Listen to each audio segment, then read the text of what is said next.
Good evening. We are calling the village board meeting to order for August 10th, 2021. Please join me for the Pledge of Allegiance. Pledge allegiance to the flag of the United States of America and to the republic for which it stands, one nation, under God, indivisible, with liberty and justice for all.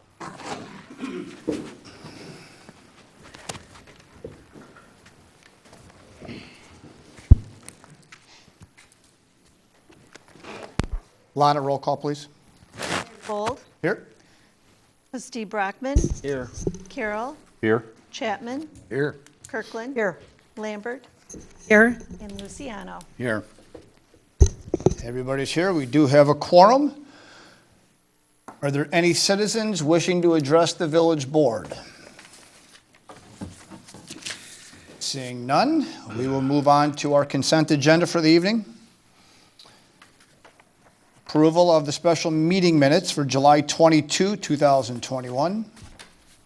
Approval of the regular meeting minutes, July 27, 2021. Approval of the committee of the whole meeting minutes, July 27, 2021. Approval of accounts payable in the amount of $314,019.99. Approval of the final payment in the amount of $10,000 to Sikich for the audit of the village's financial statements year ending March 31, 2021. Approval of a payment in the amount of $16,272.25 to Tria Architecture for the new public works facility, and approval of a purchase in the amount of $26,409 from Core & Main for census water meters and accessories. Are there any items that a trustee has questions, would like removed, or further discussion? Make a motion to approve the consent agenda. Second. Motion Luciano, second Kirkland. Roll call, please. Carroll, Yes. Chapman, Yes. Kirkland, Yes. Lambert, Yes. Luciano. Yes. And Brockman. Yes. Motion carries. Bills are paid. For reports and communications, Lana, did we receive anything in the mail? No, sir. Very good. Thank you. All right, let's move over to our order of business for the evening. Item number one is a resolution to be read for Mr. James Ralia. He is unable to attend this evening and had asked if we could try to hold off on this so he can be present. So I'd like to take a motion to table this. So moved. Second. Motion Kirkland, second Luciano. Roll call, please. Chapman, Yes. Kirkland, Yes. Lambert, Yes. Luciano, Yes. Brockman, Yes. and Carroll. Yes. Thank you. Motion carries. That item number one's been tabled.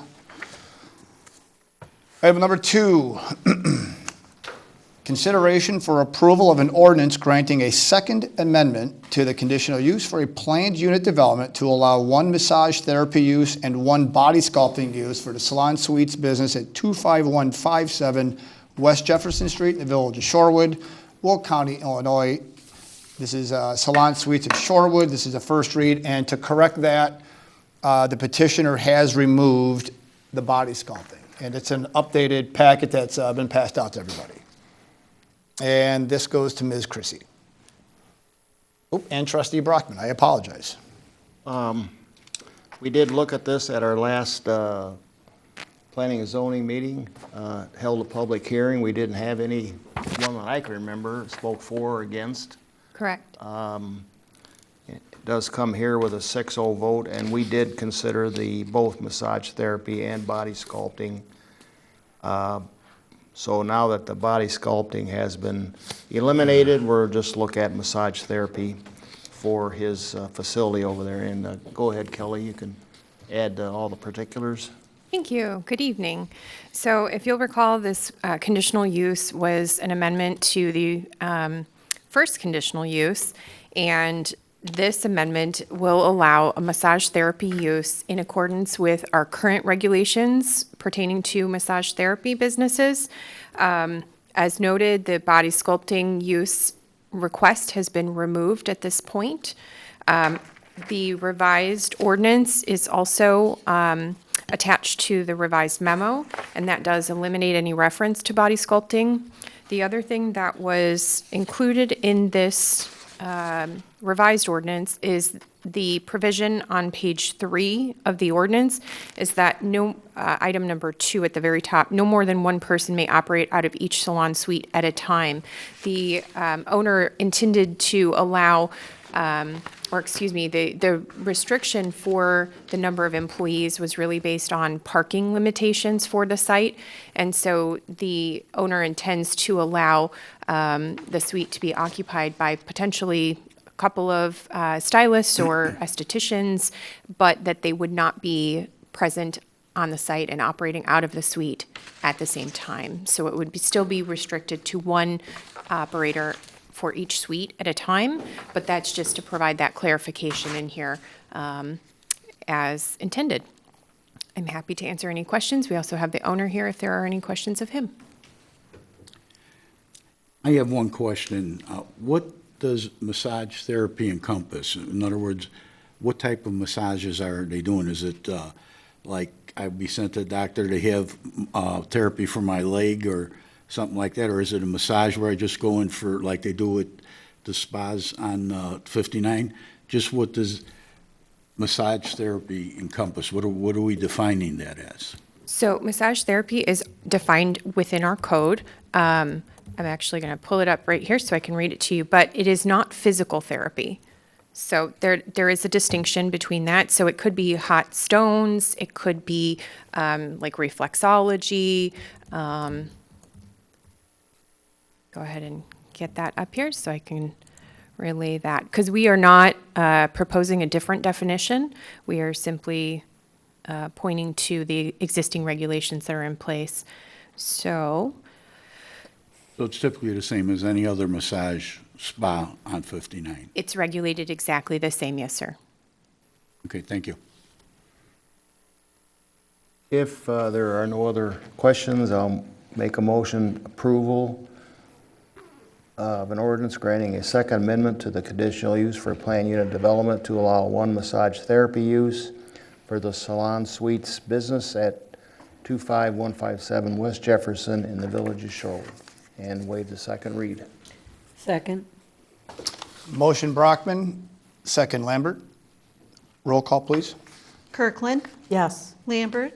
Yes. Luciano. Yes. Brockman. Yes. Carroll. Yes. And Chapman. Yes. Motion carries. Business Excuse me, item, waive the second read. he did, yes. Oh, Business item number 3, consideration for approval of an ordinance directing and authorizing the disposal of surplus property by the village of Shorewood, first read. Director Noriega. Thank you, Mayor. Good evening, everyone. The disposal of the surplus property, all of the items that are listed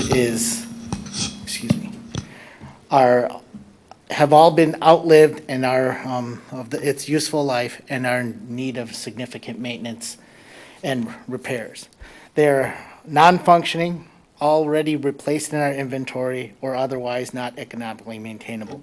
We have a Chevrolet Impala 2013, 1988 Ford L8000 Rescue Squad, a cargo enclosed trailer from 2000, and on our destruction list, a 1998 flatbed trailer. The items listed, the flatbed trailer itself is for destruction. It has a frame that is already twisted and bent and is no longer safe to use. The enclosed trailer has already been replaced this year in our inventory. And the rescue squad has also been taken out of service. We are recommending that upon declared surplus or sold or destroyed, we'll be removing from the village's property inventory list. We've had good results utilizing the services of Albanoff Auctions. This disposal process is within the guidelines set forth within the Illinois state statutes. We're recommending to the village board approval of the ordinance of disposing of the surplus property and waiving of the second read. Deputy Chief Allen also has a little bit to mention about the Impala.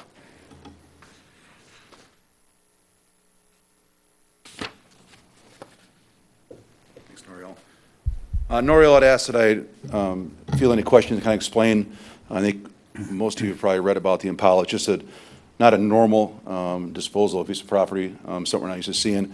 But I want to just explain and answer any question you might have regarding this exchange in services or product and services. So Full Circle Canine is who our trains are, very, very effective and well-loved canine and handler, Rookie and Coldwater, John Coldwater. They had interest in this Impala. They've used it a few times while it's prepared to send off to destruction. They've had interest in it to use for their training program. And the owner of the company has suggested to me that if the village is going to dispose of this, donate it to Full Circle Canine to be used as a training vehicle. And in exchange for that donation, they would offer us 1 year's free service of our canine training. And we pay Full Circle Canine annually $2,561 for their services.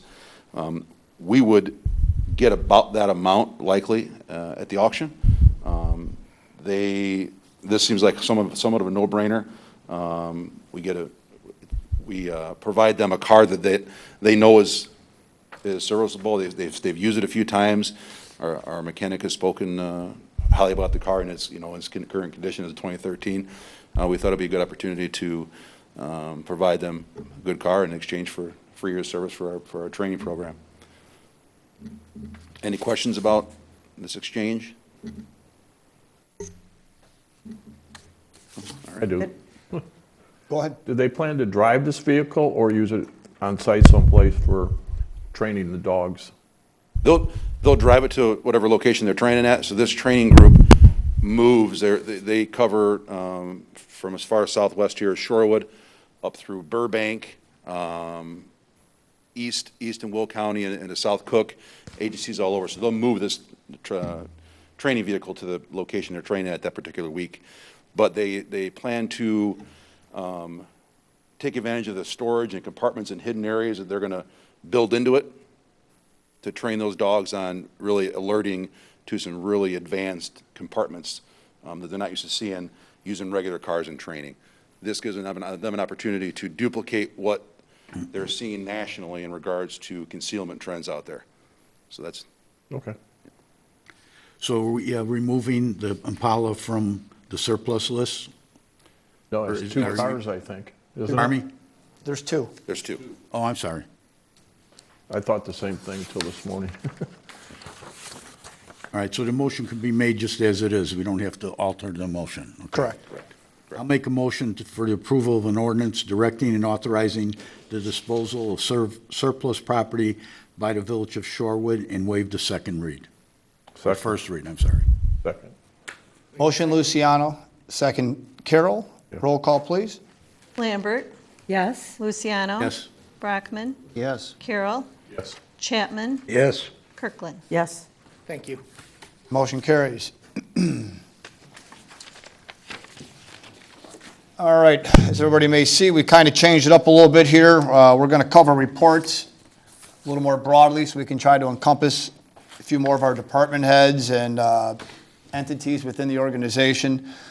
Building department, but I believe No report. no report from the building department for this evening. So let's move over to community development. Ms. Chrissy? Thank you. So I did prepare a memo because we do have a lot of data, and we recently had Doug Pryor with the Will County CED present to the Planning and Zoning Commission and gave an economic update. And so I did sort of summarize the presentation, but you also have it in case you wanted to look through each of the slides. Couple things that sort of stood out is that Will County leads the state in terms of job growth in the last decade, even after accounting for the effects of the pandemic. So that's a great thing. Will County also is the leader in new single-family homes in the state, and this is a couple years now getting that title. Shorewood, while we have perhaps less, we comprise 6% of that new development with regard to new single families, but our housing stock only represents 3% of the county's total. So we've actually had more growth than sort of our typical share relative to the housing stock. Another thing to note is that Will County's multifamily growth does lack the state and suburban counties by a considerable amount. And so, as many of you probably know, there's been, within recent years, there's been really minimal development with regard to multifamily. And really, it's been a handful of like duplex permits. So the demand, though, for rental has actually increased as homeownership rates have dropped. So that's an interesting trend, I think, that may be helpful as we head into comprehensive planning. There was also another study that was done to help us prepare for the comprehensive plan.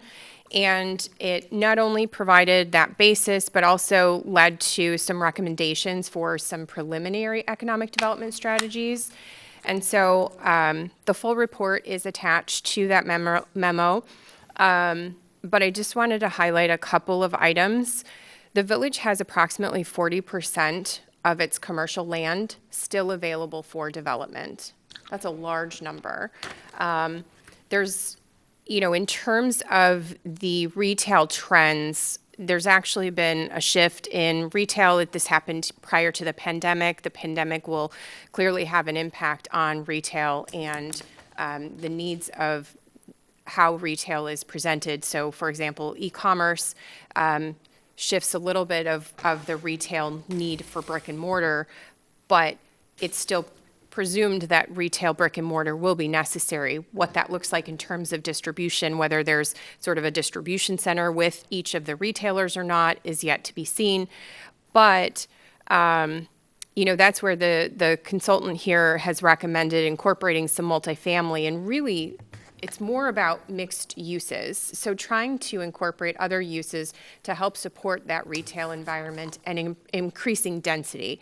And one of the things that they pointed out was that the Route 59 corridor is a very strong retail corridor, but since we have a large surplus from our retail base, that could actually erode as more pressure is put on development in surrounding communities. So we could actually start diffusing some of our retail base because of adjacent developments in neighboring communities. And so that'll be something to look out for, and one of the reasons why we should look to reinvent some of the Route 59 corridor. So those were some interesting findings that came out of this.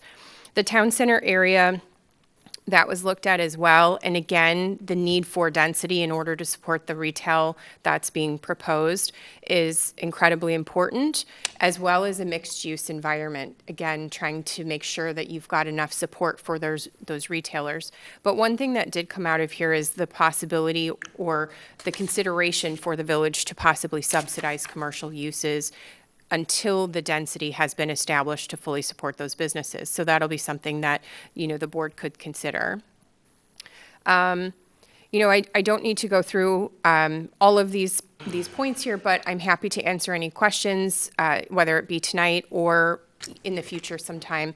But I just wanted to make sure that everybody had this information and has enough time to digest it. It's a lot of numbers, so happy to answer any questions. Kelly, where's the Kipling project? At what stage are they in? So that we have not received an application for the planned unit development amendment. And so we will be expecting that probably within the next 30 to 60 days. Because that encompasses a lot of, multi-units and some retail, and Correct. looks like a great project to come this way. Any other questions for Ms. Chrissy? Thank you. Finance, I believe she conveyed no report for you, correct? Mm-hmm. All right, moving into our parks, Katie Fitzgerald's here. Good evening. I want to start off by saying that our summer camp ends on Thursday. We maxed the registration this year at 25 kids, and we did have capacity with a waiting list. They've all had a great summer, and we look forward to Troy Fire and Rookie coming out this week to help wrap up. Could we ask you to, you're all alone over there just like we are. Yeah, It's phone rules. make it easier on you and us old people. Sure, sorry. Okay? Our last concert in our Party in the Park concert series is taking place this Thursday out front at Town Center Park from 6:30 to 9. It will be Johnny Wrestler in the Beach Bum Band. Family Campout is this weekend. We do have about 4 spots still available until we max out on that, so registration ends tomorrow. You can register on our website. Our fall newsletter will be out in mailboxes ended this week, early next. That'll have reminders about upcoming events and programming. We do have some new tennis and pickleball programs coming up this fall, so be on the lookout for that. And then we're moving into our fall Party in the Park movie series. Those will be on Friday nights. Our first one is going to be a cruise night, again out here at Town Center Park. We're going to show American Graffiti and feature classic and custom cars in the square. So if you're interested in that, give us a call at the Parks Department. And then plan to be there at 6:30. We're going to start the movie as soon as we can. Our car show was pushed back due to COVID. It's going to be September 11th from 10 to 3. Spectators are free. Car entries will be $10 a piece. And then we're going to have live music this year. And then food such as Strum Smoke and Barbecue. He's a local guy. And then due to the popularity of the fall garage sale from COVID last year, we're adding a fall garage sale. And that'll be September 17th and 18th, and registration is now open. Thank you. Any questions for Katie? Very good. Thank you. Police Department, Chief Allen. I've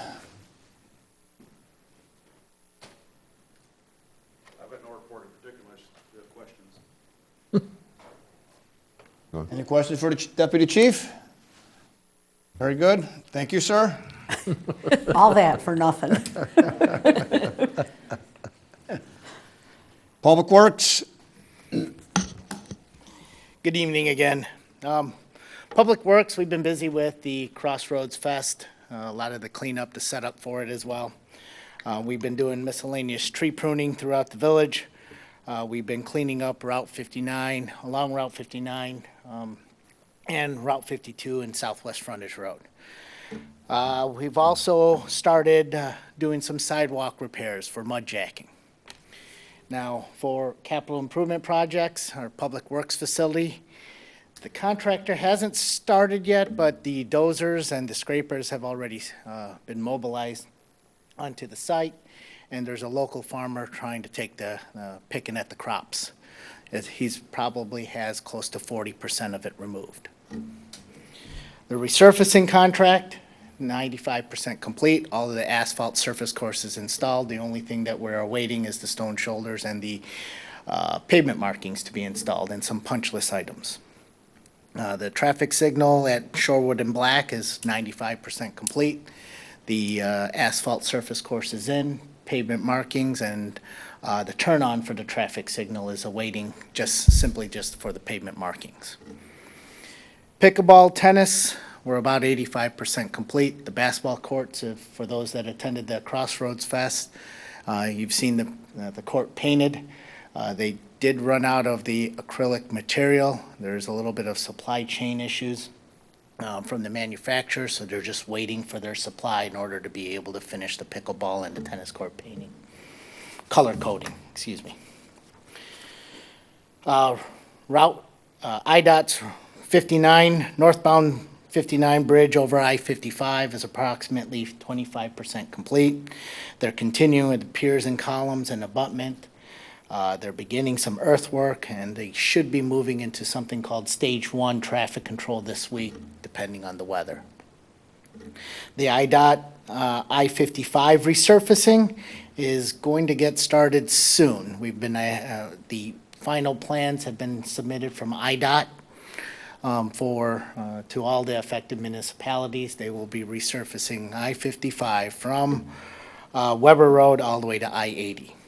As soon as a bid date and a construction schedule, I will provide updates to you. The Black Road pedestrian bridge, the project that seems to be never-ending, is delayed one more week now for the bridge delivery. They were anticipating a bridge delivery the week of August 13th. Now they've adjusted it to the week of August 20th. Hamel Woods Dam removal project, if anyone's tried to stop by, the Forest Preserve Police is out there shooing those, call it trail hikers, away from the construction site, but they've already removed half the dam. They're working on the other half now. They're starting to mobilize the cofferdam in and around that area, and they started excavation for the new canoe launch. That is all I have. Any questions? It appears Black and Shorewood, the landscaping got completed. Is the gentleman happy? Yes, He is, okay, you spoke to him? yes. All right, thank you. Black and Shorewood pavement markings, do we have an idea when they anticipate being able to mobilize and get that resolved? They're hoping the end of this week, if not next week. They have a tentative schedule for a turn on of the traffic signal on Wednesday of next week, but I don't want to lock that in. A lot of that bars, it depends on the weather and the contracts that they're currently working on. And they have the subcontractor scheduled for Wednesday, so we anticipate having the pavement markings in before that. Question for you on the 59. What does phase one entail? So they will be shifting traffic. So they reconstructed the outside shoulders. Right. So they will be in anticipation to move traffic onto the outside shoulders. So stage one is to move traffic to the outside lanes to create the middle area as a construction zone. Are they going to finish that before they decide to repave it all the way down to 80?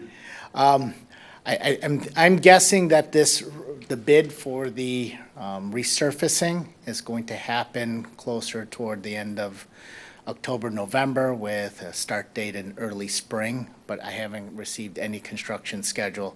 These are plan sets that we've already reviewed once back in June of 2020, and they've now submitted the final drawings to us just recently, but with no bid date yet. A lot of my information is just a guess of when they're going to try to put this together.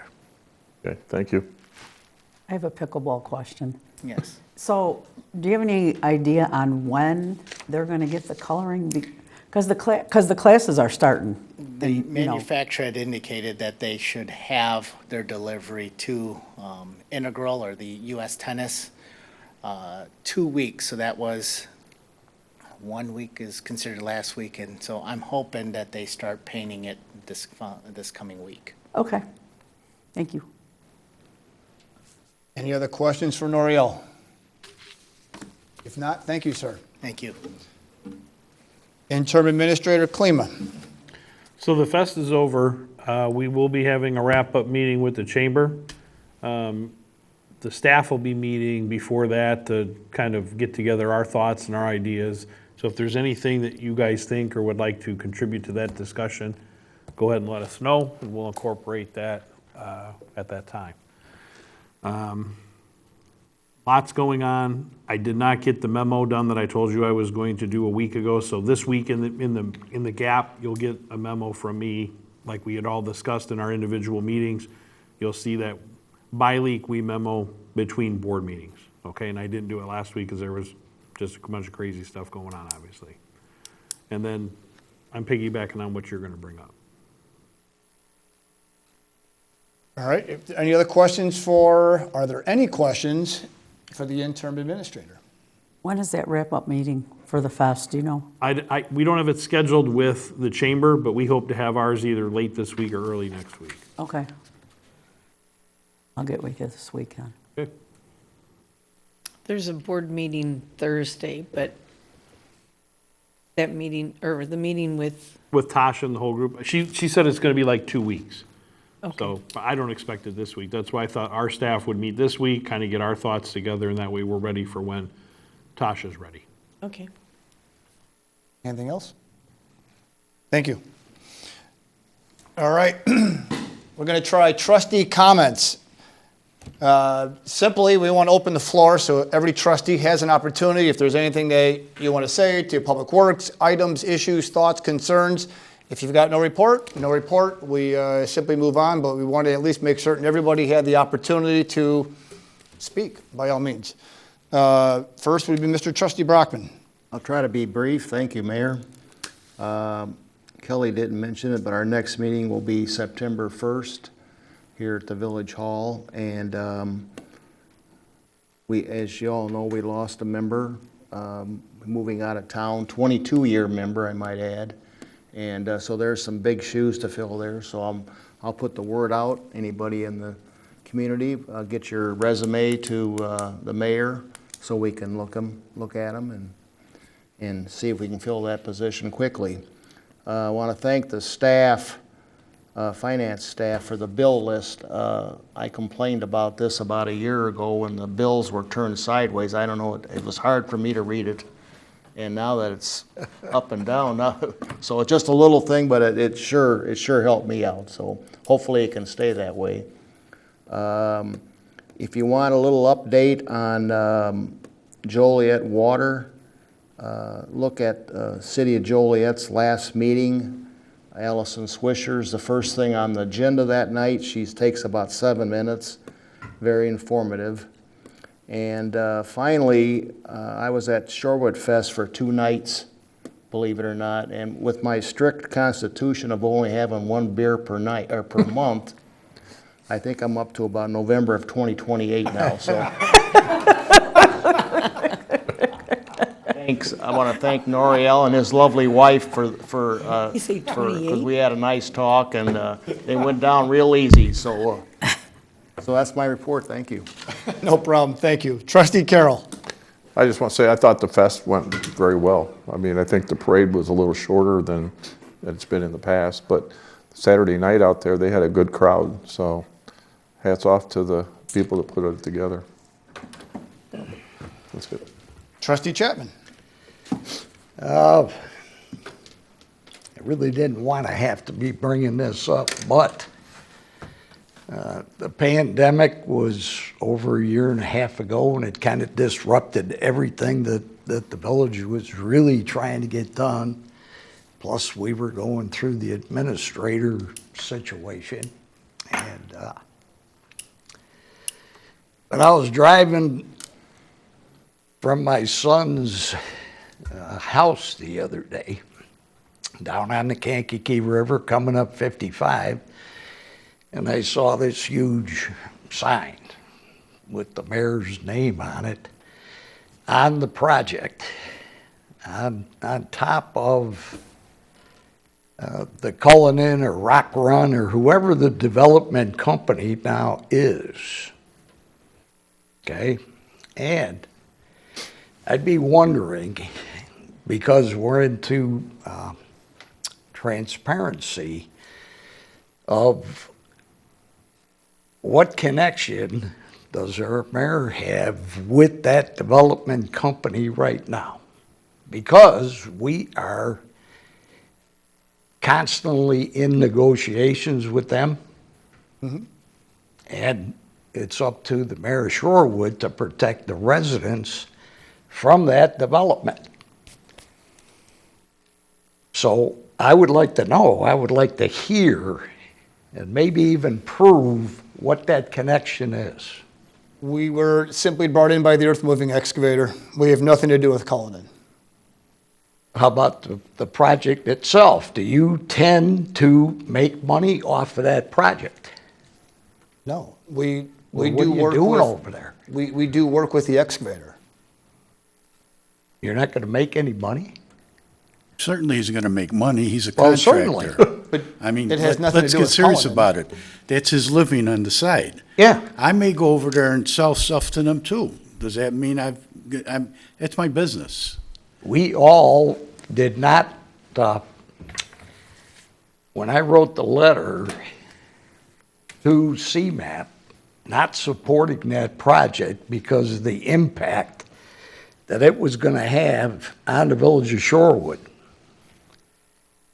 5 of the board members that are here today signed on to that, no, not to support that project. And we still Now- do. We still do, but what does it have to do with him, his personal business as a subcontractor? He isn't dealing with Calder, he's dealing with the Well- contractor that's building it. I'm not saying that there's anything illegal. I'm not saying that there's anything immoral. What I'm saying is what it looks like to, what it could look like to the people of the village of Shorewood if we have to get into a battle with that group. If all of a sudden they decide to put warehouses in there, instead of what they've been saying they're going to put in there, the impact on the village of Shorewood is going to be unbelievable, and we're not in the revenue stream. We don't get any revenue off of that project to help with our roads. So I get the idea what some trustees feel, okay? So the situation is, I just wanted to bring that forward and find out what the rest of the trustees feel about that kind of connection. I'm not concerned about it. Good. I don't know how anyone else feels about it. I haven't given it any thought, to be honest with you. Yeah. Any concerns? First I heard of it, so I Yeah. have nothing at the moment. It's something to think about, okay? And that's all I have. No problem, thank you. Trustee Kirkland. Thank you. I just wanted to give a shout out to Public Works and our police department for the great job they did getting everything ready, cleaned up and all of that for the festival. As usual, they, stepped up and made our village awesome. I also wanted to give a shout out to Tony Dolney. The Public Works and the police make the village look good. Tony makes us, the board, look good. She does a lot for us behind the scenes that people don't know, and some of us don't even know. And she does it seamlessly, and she doesn't ever expect anything out of it, but I just want to say thanks for all she does for us. And that's all I have tonight. Did she buy the shirts? She did not buy the shirts. You bought the shirts? I didn't buy them, we bought them. Everybody, No, the what taxpayers I'm bought talking 'em. about, the style. Her and I went to Ike's and picked them out. Good job. Thank you. Thank you.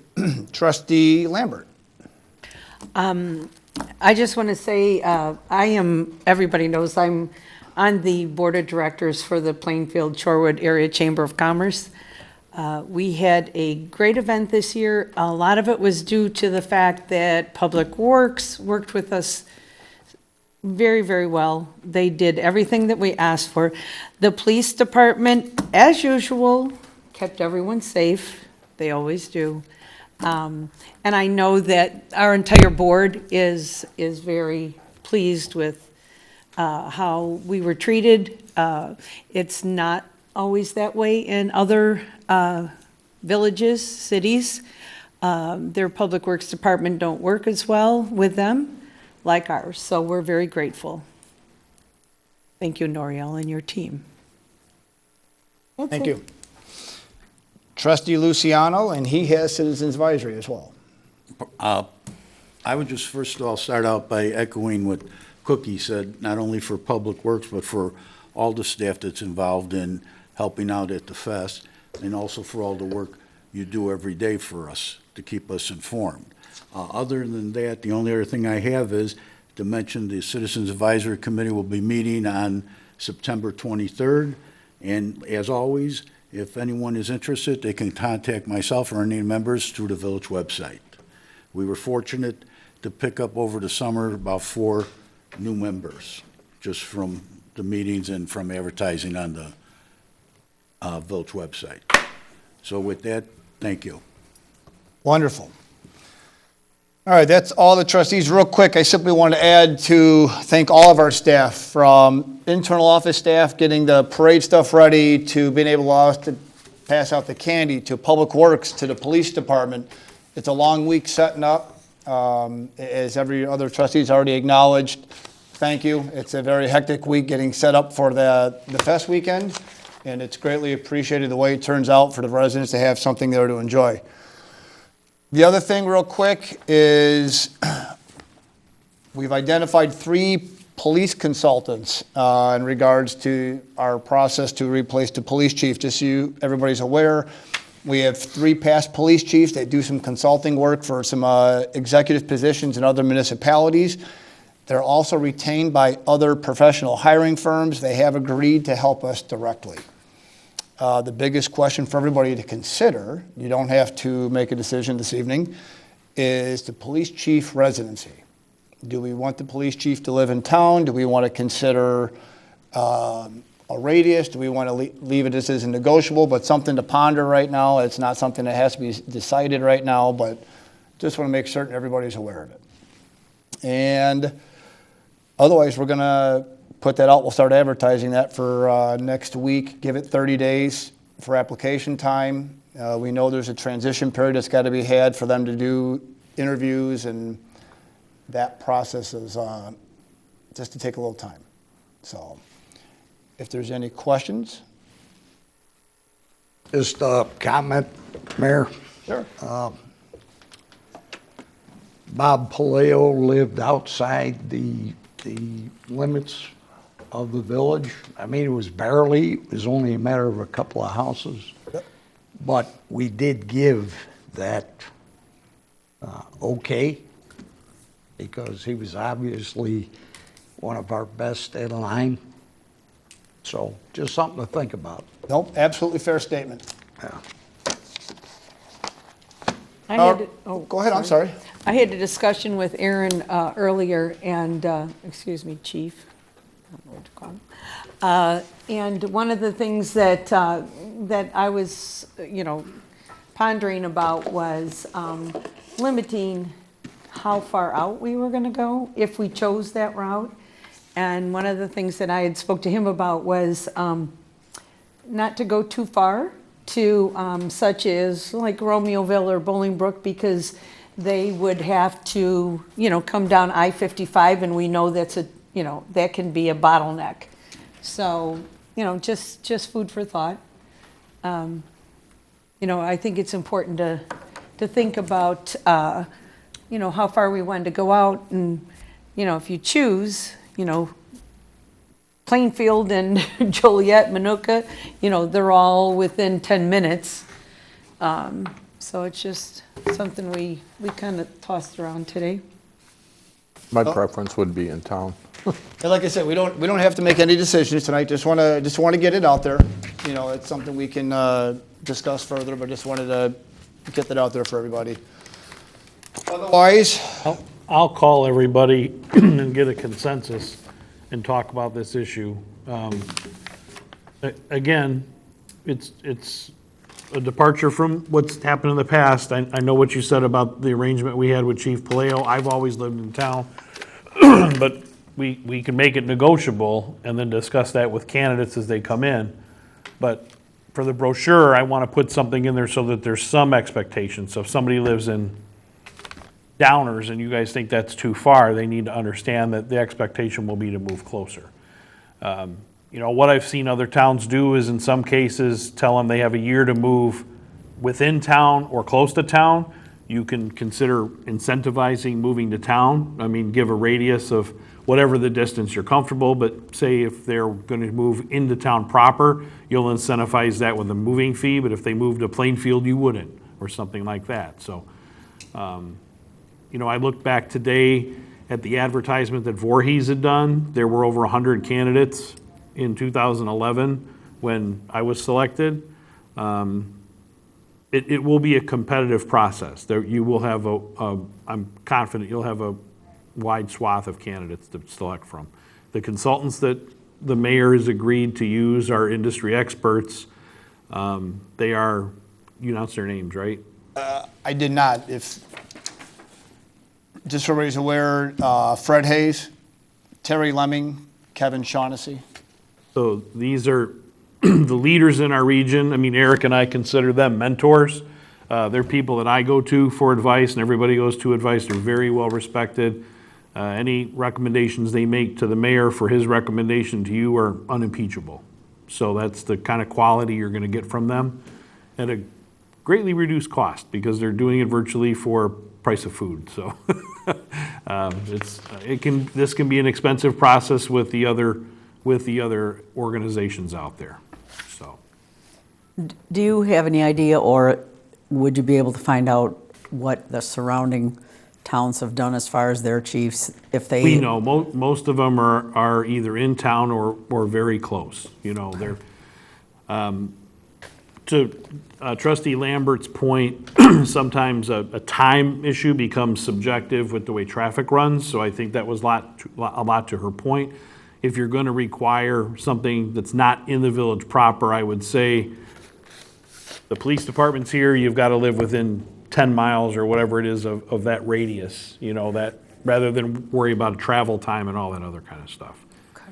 But, you know, I don't know that everybody feels the same way. I know that it's a very subjective thing, right? But I can look and get a roster of just immediately who requires residency.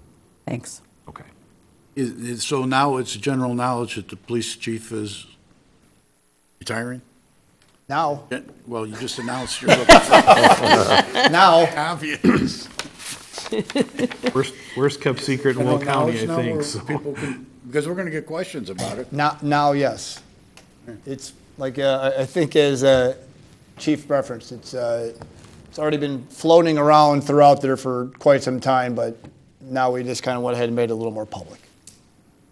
So, if there's no other questions, take a motion, move into executive session to discuss personnel, to consider the appointment, employment, compensation, discipline, performance, or dismissal of specific employees. So moved. Second. Motion Kirkland, second Don Carroll. Roll call, please. Luciano. Brockman. Yes. Carroll. Yes. Chapman. Kirkland. Yes. Lambert. Yes. All right, we'll be moving into executive session. There'll be no action after executive. We will adjourn